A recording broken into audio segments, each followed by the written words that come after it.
Today I just want to talk to you about what a man and a woman must do after the other spouse has cheated on them. I guess the most natural thing to do when your spouse has cheated on you will be to start, thinking about a divorce. I mean, even in the Bible, Jesus said that once your spouse has committed adultery, you are allowed to divorce them. But I do not think that Jesus Christ is going to be angry that, a man's wife cheated on him and then he didn't leave her, or a woman's husband has cheated on her and then she did not leave him. It's very easy sometimes, when this kind of things happens because they are very painful things. I mean, why would a wife go out of her own marriage bed to try to find joy somewhere else, something that she was supposed to get from the husband? Why would a husband himself go out of his own marriage bed to go and find some kind of joy, from another woman? First, I'd just like to say this.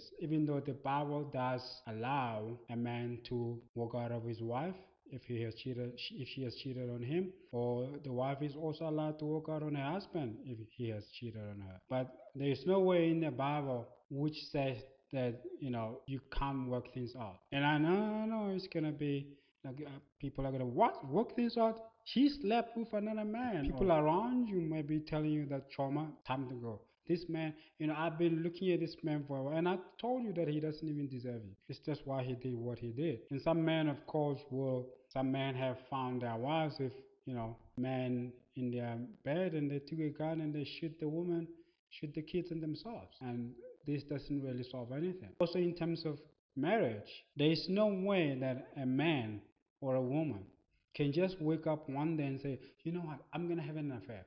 You know what? And I'm going to sleep with that person and I'm going to hide it. No one decides that. No wife does that. No husband does that.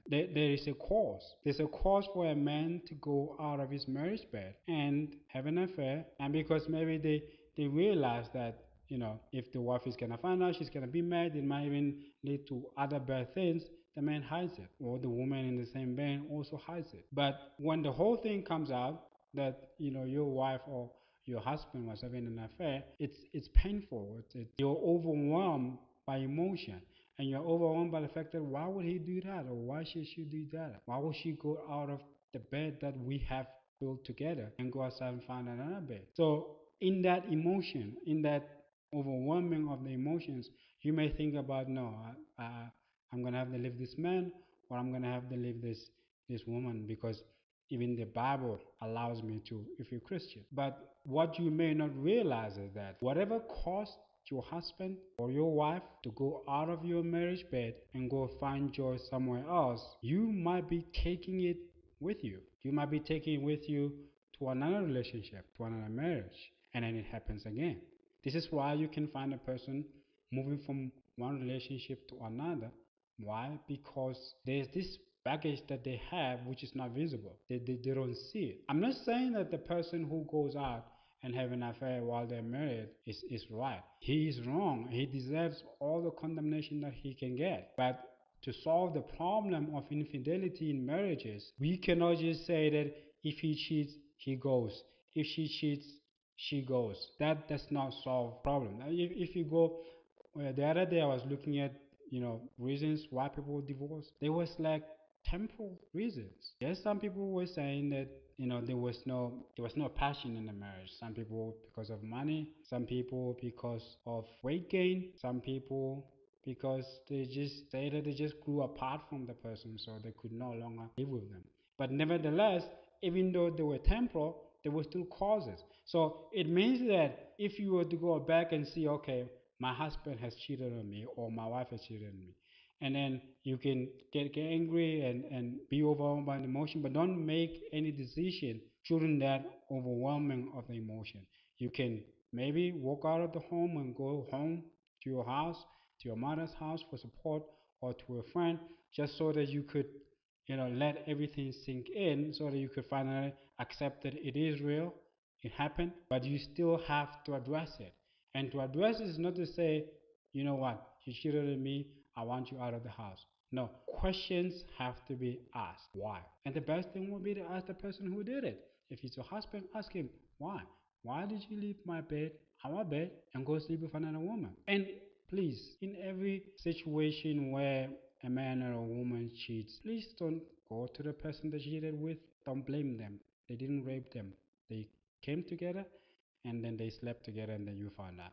Never address the person who is a third person in your marriage. Address the person whom you're married to. Because if you're gonna keep fighting women or fighting men, how many men are you gonna fight? And they might even end up doing bad things to you. So what you should do is address the one that you're married to.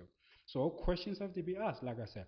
Ask him why. And when you ask him why, you must listen to what he has to say and digest it. Don't say, but you can't do that because of that. No, digest it. Because when we look at, if you were to look at your own relationship or your own marriage, there was no way that in that first 3 months that your husband or your wife could have even thought about another woman or another man. Why? Because everything was good. So the cause will always be that it was good, it went bad. What is the cause? What is the cause of what was good, which made everything which was good to be bad? That the husband and the wife saw the need to go outside of your own home, outside of your own bed, to go and find what he was supposed to get from you. So what is the cause? Sometimes even you may be the victim in the relationship, and I'm not saying that the person who went out of their way to go and have an affair is right, or I'm not promoting it and I'm not condoning it. What I'm saying that you could have contributed towards it. I'll give you an example. In terms of women, sometimes women can use their sexuality to try to control a man. So if the woman says that, can you please do this for me? And a man with good reasons say, no, we cannot do that. This is what we have to focus on for now. And the woman says, and then now, the woman now may start to deny the husband with sex in order to get what she wants. And what does the Bible say? The Bible says that the man's body belongs to his wife and the woman's body belongs to her husband. So what does that mean? It means that a woman is not allowed by God to use her body or her sexuality to control a man. Because women do that. Because if you've ever seen a man being dragged by the nose by his wife, just know that there's no way. I mean, this woman is small. The man is bigger. The man is stronger. How is it that a woman can control a man? She's using the sex. So she's intimidating and threatening him that if you don't do what I want, you're not going to get this and that. So the man, because has no base, has no background in terms of, when you're a Christian, she's not supposed to do that. You can even take her to the pastor or the eldership of your church to say that this is what she's doing. It is not biblical, because when we don't agree, she uses her sexuality, she uses her body to control me. But when a man does not have a background, what he's gonna do now is gonna do everything that the woman wants. Even stupid things like when they're shopping, the woman probably. I'm not saying women will probably just want to buy, but sometimes women can be impulsive and then they just want to buy things which are not necessary. And then the man has to put up with it, because if he can't put up with it, he knows that tonight is going to be cold. So he becomes, and because if the woman can see that this is working, she's going to go now to other things, knowing that now because I can control him with sex, that means I can get whatever I want from him. And that's where some of the problems are. And then if a man gets tired of being controlled, gets tired of being intimidated because of sex, what does he do? Because he's getting tired of being dragged by the nose unnecessary. He's getting tired of being manipulated. He's getting tired of every time that he cannot even just give reason and say, no, wife, this is wrong. We cannot do this. He knows that if he so much says no that night or that week or that month or for months, he's not going to get to have sex with his wife. He's going to be manipulated. He's going to be seduced. When he wants to have sex with her, she says no.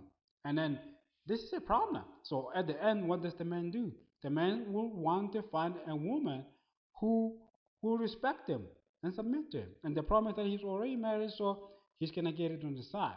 So you see, the man is wrong by addressing the problem the way that he's addressing it. But the woman does contribute to it. So when the woman finds out that the man has went outside and slept with another woman, she's angry. How can he do this? But she's not studying the cause. What could have caused this? And in the very same vein, in terms of men, A man could also have problems. I'm over 30 years old. So when you turn 30, you have health problems. It's not like the kind of health problems that you're gonna have heart problems or heart disease and stuff. It's just that when you turn 27, your body now is no longer able to to produce the male hormone. And because you don't have the male hormone in your body, you may not even have desire to sleep with your wife. You may have desire in your heart, but the body doesn't want to work. And because of other things like bad nutrition, other things like pesticides in food today, at the end, you end up not having desire for your wife. And when you do have desire, it is only you who gets satisfied. And because you are the one who gets satisfied, she gets angry to a point now she doesn't even want to sleep with you anymore. And when she says she doesn't want to sleep with you anymore, you think that, well, maybe she doesn't want to. But you don't understand that a woman and a man are different. So if you just get to be satisfied by yourself, she doesn't get satisfied. She doesn't see any need now to to copulate with you. So this is where the problem is. Now what she's gonna do? She's gonna go outside. And when she goes outside, and then maybe she finds someone who's younger, much more fitter, then she gets satisfied, and then you're gonna find out about it, and then you're angry, and then you leave. But you don't understand that if you don't solve your health issues, because we have a problem in which men think that as soon as you get money or as soon as you get successful, you must now start to gain weight.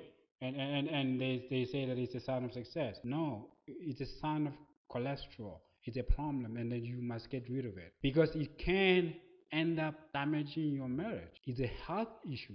It's not a success issue.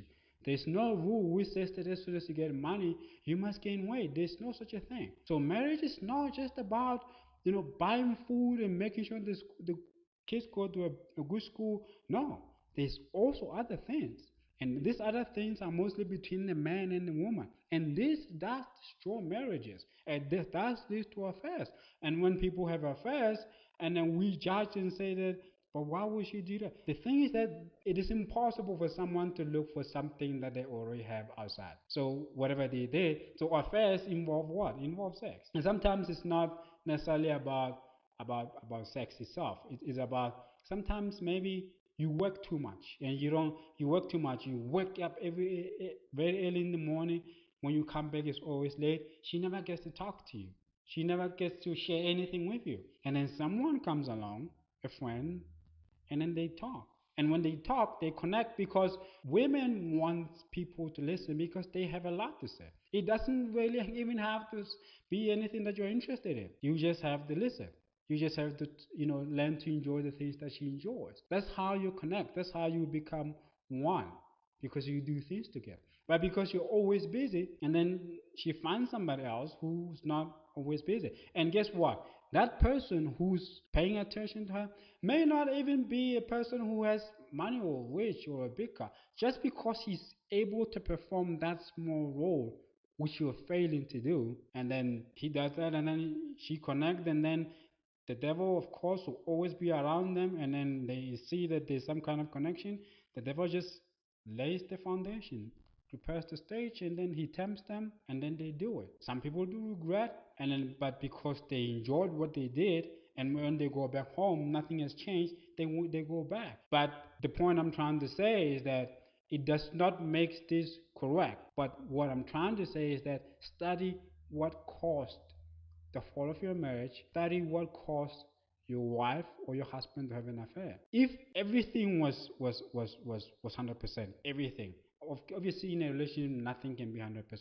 If maybe the things that you used to do in the beginning were always there, then maybe it's a matter of he just doesn't have self control, or she just doesn't have self control. But the point will always be that there's a cause. So you cannot just rush and say I want a divorce, or I'm gonna take a gun and I'm gonna shoot this woman and shoot the kids and shoot myself. No, you're gonna have to study.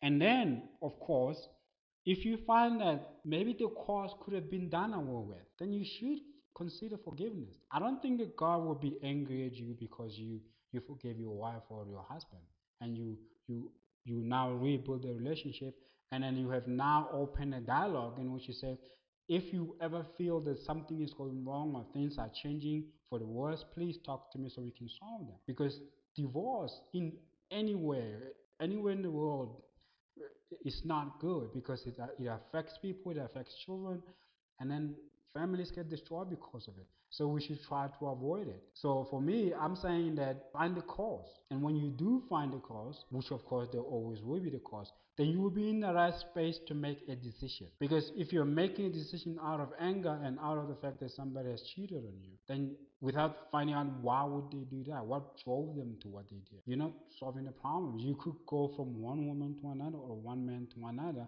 because this baggage that you have with you always leads to people cheating on you. Maybe because you're not attentive. Maybe it's because you have health issues and you're not able to please your wife or your husband. So if maybe it's me and I'm married and I have a problem and then maybe I have issues, that means I'm gonna have to change my diet. You don't even have to go to men's clinic and all that. What you need is that you need to know what nutrition does what in your body. So you're gonna have to now start looking at the nutritional contents of everything that you eat. Watch what you eat. Go to the gym, especially men. And I mean, when you're a man, you can't just eat anything. Soft drinks. You can't just, you can't indulge in chips and burgers. You cannot do these things. And women also, because these things you could imagine you're married falling apart because of diet. It sounds stupid, doesn't it? But a marriage can fall apart because of that. So you're gonna have to look to the minutest cause of your wife or your husband going out of the marriage bed, your marriage bed, and cheating on you. And then when you do find it, then you're gonna have to consider fixing it, not leaving. Because if you leave, you don't even know what the problem is. You're going away, you're going to the next relationship with that problem. So my advice is you have found out that he has cheated or she has cheated. So what you must do is find out why. You may need time to recover from the shock that your husband has slept with another woman or your wife has slept with another man. But after that, try to find the root cause. After finding the root cause, then you know whether it's a correctable problem or it's a reformable problem. If it's a correctable problem, then you must consider forgiveness and open all the communication lines to say that we cannot every time if we're not happy try to get it aside. Let's talk things out and solve this. Don't just go for divorce. It should be the last resort, no matter what happened, especially if it's an affair. Don't listen to friends. Think about your family, think about your kids, think about everything that you have done together, which was once very, pleasurable towards you and it made you happy. And fight for that. But don't fight for that in ignorance. Look at the real causes. If the man has a problem and then he's willing to go through things to solve the problem, then you can have to consider, forgiving him and working things out. If the woman has problems, because that's what marriage is all about. Marriage is about upbringing, correcting, reforming each other. Because it's easy when I look in the mirror and say that, I'm like this, but if I'm looking in the mirror of the eyes of my wife, my right hand is my right hand. But in the mirror, my right hand is my left hand. So the mirror is lying, but the eyes of a person will always tell you the truth. So without going too much into it, I think that if you find out that your wife or your husband has cheated on you, find the root cause, and if the root cause is solvable, solve it and forgive and rebuild your marriage.